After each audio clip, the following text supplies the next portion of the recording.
man, you got some Laker rumors. DeMar DeRozan, Kyle Lowry want to play in LA. Lakers thinking about trading for Russell Westbrook. Also, 76ers are not happy with the trade offers they're getting for Ben Simmons, a lot of role players. Let's start with the Laker rumors first. Check out the NBA Talk playlist, thumbs up the video. And remember, DeMar DeRozan and Kyle Lowry couldn't beat LeBron. Now they want to join them. All right, I think as far as DeMar DeRozan, that's a bad fit. It just is DeMar DeRozan showed in San Antonio is that really he can be a point guard or a point forward with the way he facilitates the ball, And I think, obviously, growing up in LA for him, I think obviously the perfect fit in his mind to be the Lakers, but I think the Clippers need him. Somebody that can defend, somebody that can shoot a little bit, somebody that can facilitate. That's what the Clippers missing is somebody that can facilitate. All right, and we talking about him. I didn't know he can make the way he did until he got to when he got to San Antonio. I don't think San Antonio a good fit, but you hear he was complaining about living in San Antonio, and he wanted to come back to LA. And the thing is, same thing for Lowry. I think Lowry a perfect fit, better than Westbrook. Before we get there, ability to spot up and shoot. He may not be the greatest defender because remember, when you played with Kobe and Shaq, you didn't need somebody that was going to come in and facilitate like Jason Kidd or Steve Nash or nobody like that. You just need a Fisher to defend his position and spot up and shoot.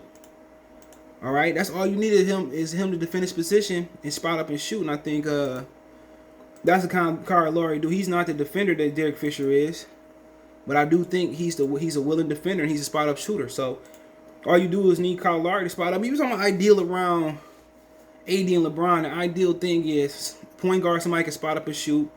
That's a willing defender, 3-and-D guy.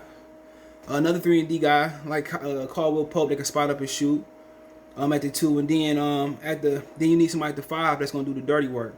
Mutombo, Ben Wallace, that's my dog. Sorry, Mutombo, Ben Wallace, somebody that's gonna clean up the board and allow AD to stay clean. He doing his thing.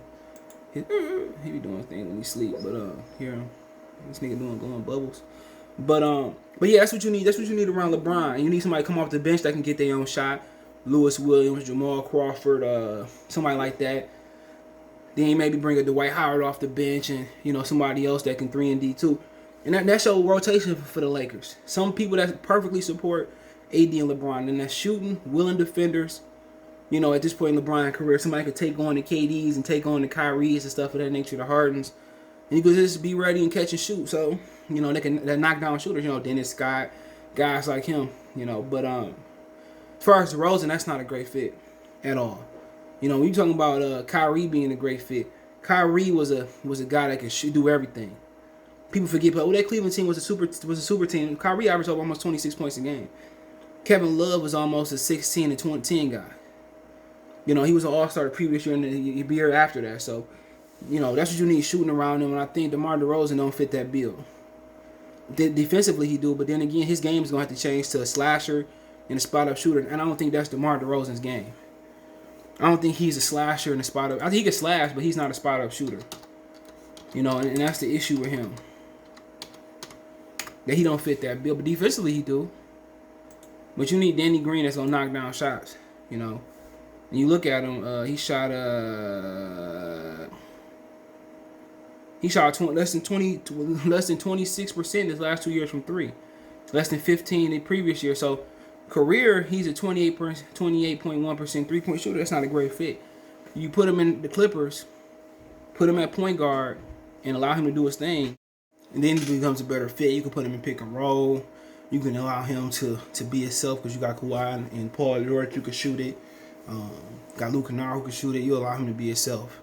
You allow him to come in there and pick and roll and facilitate and make the game easier for Paul George and Kawhi Leonard. I think Lonzo and DeMar DeRozan are the perfect fit for that team. Veteran DeMar DeRozan, and somebody that's going to be willing to facilitate. Okay, somebody that's willing. And then you look at this contract. I think he got a player option. So I don't know. He's an unrestricted free agent this year. So like I said, the question is, at 31 years old, probably in his prime, is he going to be willing? Is he going to be willing to take less money? That's the question. Will he be willing to take less money to go to the Clippers? Will the Clippers be able to facilitate a sign and trade? Will they be able to facilitate a sign and trade with him? That's the $1 million question for DeMar DeRozan. But honestly, I think the Clippers are a great fit for him, better than the Lakers. I think Kyle Lowry would be the ideal fit for the Lakers. Somebody willing to defend, spot up shooter. I think he's a perfect fit for them. I think he's a perfect fit, man. And 35 years old at the end of his wits, perfect fit for the Lakers. Kyle Lowry, perfect. But yeah, Lowry's a good fit for them at the end of his career. Spot up and shoot, championship experience. That's an ideal fit. That's the best fit out of the guys. And Westbrook is just not a great fit. Westbrook a slasher, but then again, he's not gonna spot up and shoot. That'd be a waste of assets. That'd be a waste of cash space. Him and LeBron, they do the same thing. Russell Westbrook is a guy that likes to facilitate, like to get his numbers. He do the same thing LeBron do. He try to make the game easier for people. LeBron do. The absolute worst fit out of anybody in the league is Russell Westbrook playing with LeBron. That's the absolute worst fit. They may make it work, but LeBron would have to, at year 50,000 for LeBron, he would have to change his game to make it fit. And I don't think it's a great fit. Westbrook is 32 years old, be 30. Horrible fit, man. That's the worst possible fit. You can add Kyrie to there, AD, Ben Simmons, all of them better fit than Russell Westbrook because he does the same thing as LeBron. And even him going to the Clippers, I think that might be a better fit. But then again, he's just not a winner. But the Clippers need a facilitator. The Lakers already got one. They got the ultimate facilitator, LeBron James. So I don't see how that worked, man. Honestly, I don't see how that worked for them, man. But yeah, you look at the Kyle Lowry, a great fit. They're like, well, they need more. That's a great fit. That's a great question. Maybe bring Carmelo over. But really thinking, you say you go Kyle Lowry, you bring back KCP, LeBron, AD. I mean, yeah, I probably need some more. I mean, I would look at and they put an offer on that Tucker Kent, whatever Taylor Tucker guy. That's a great question. Who would be somebody? Maybe Gordon Hayward. And maybe Gordon Hayward or something would be a great fit. He ain't even got to play all the games. Just be ready in the playoffs. Gordon Hayward would be a great fit. Marcus Morris, maybe another. My Marcus Morris, but Marcus Smart might be another great fit over there. Josh Jackson in Detroit, that'd be a great fit for them. Jimmy Grant, if they choose, that'd be another great fit for them. But yeah, it's fits out there. Kristaps Porzingis. I mean, well, if you don't get nothing for Kyle Kuzma, would you do Kuzma for Porzingis? I know they have to make the cap fit, but Kuzma for Porzingis, that might be a good win for them. I mean, could Porzingis and AD play together? Let me know in the comment section. But yeah, I don't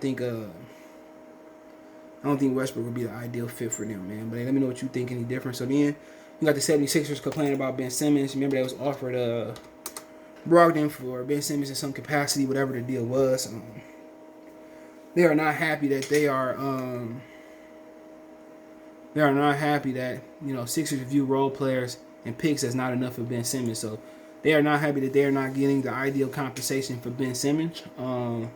Just as internally, the team sources view a lot of reported offers floated around the league as transparent attempts to lower Simmons' trade value below where it actually is. 76 are uninterested in packaging returning multiple role players and picks in exchange for Simmons, according to the source familiar with the situation. I mean, who are you going to get for somebody that can't shoot? Honestly, I mean, you got to ask yourself, should the Hawks say, give you Reddish and Hunter or Reddish or Hunter, either one, and Gallinari for Ben Simmons, and they pick? I mean, at the end of the day, you're not going to get much more than Brogdon. You think you're going to get you a John Moran, a Melo Ball, Damian Lillard, Steph Curry? No, nobody's going to trade their superstar for them. Maybe Kristaps Porzingis, but I don't see them getting much for them. John Wall, I don't see them getting much for them, man, honestly, man. Talking about Detroit, trying to Mercy Sports on Detroit, we're not going to trade much for Ben Simmons neither. So, I mean, what are they looking for to get him? They said a superstar. Who? Jaren Jackson Jr., potential superstar? I don't know. I don't know who's going to trade assets and picks. Maybe Oklahoma City Thunder. Maybe Boston might trade somebody. I don't know. I don't see it happening. I don't see Toronto doing nothing. I don't see that happening. So honestly, they're going to keep him. They're going to have to keep him and deal with him not being able to shoot. That's on them. But I don't know what they thought they was going to get from Ben Simmons, other than the 10-piece and a biscuit, or 4-piece and a biscuit from Popeyes. I don't know what they thought they was going to get for him, man. But everybody got their imagination. But honestly, man, I don't think much of him, man. I don't know what you gonna think they getting Kevin Durant for him, man. No, they either gonna have to lower their price or keep him. Honestly, lower their price to keep him, but that's on them. Let me know what you guys think on that one. Check out the NBA Talk playlist. Don't forget me on Facebook, Instagram, Twitter. You can reach out if you have a business question, inquiry, response, ship video request. All the social media links description. Twitter's the fastest way, then Facebook, then Instagram. The links there. Facebook group link there as well too. Want to make a financial donation? Cash App CJ Good 313, Venmo CJ Good 313, PayPal link in the description. Best way to donate. Thumbs up the video, share the video, subscribe to the channel. Check out the NBA Talk playlist. Let me know what's in the comment section. Peace. Hey you, yeah, I'm talking to you. You right there watching this video, waiting for this live stream to start, or just watching the membership video, man, and why you should join the membership. Let's talk about it real quick, expeditiously. We got the 3 levels. You got the rookie level, you got loyalty badges, you got custom emoji badges, and you have members on the live stream. As we get more people flowing in to join the membership, I have members only live chat. That means everybody can see the video that want to see the video, but only members will be able to chat. That's $3. That's a rookie. The All-Star, you get personal shout outs before the videos, maybe after the video, mostly likely before the videos. You give a priority to reply in the chat. So as soon as I see you, I reply before anybody else. Get early access to pretty much all my non-boxing videos there. $10 a month. Then we got the boxing pound for pound superstar for all my boxing boys and gals out there. Get early access to prediction and most of our boxing content, virtual video collaborations, and open debate. So, you know, if you want to pre-record or go live and debate me for a whole video, you got early access to new videos, some of the videos in the All-Star as well too, and priority reply in the comments. So I see in the comments you get priority reply. No, instantly that's $20 a month. So let me know what you guys think. Don't have a Patreon no more, so here's where you're gonna get some of that exclusive content I used to have on the Patreon. Peace.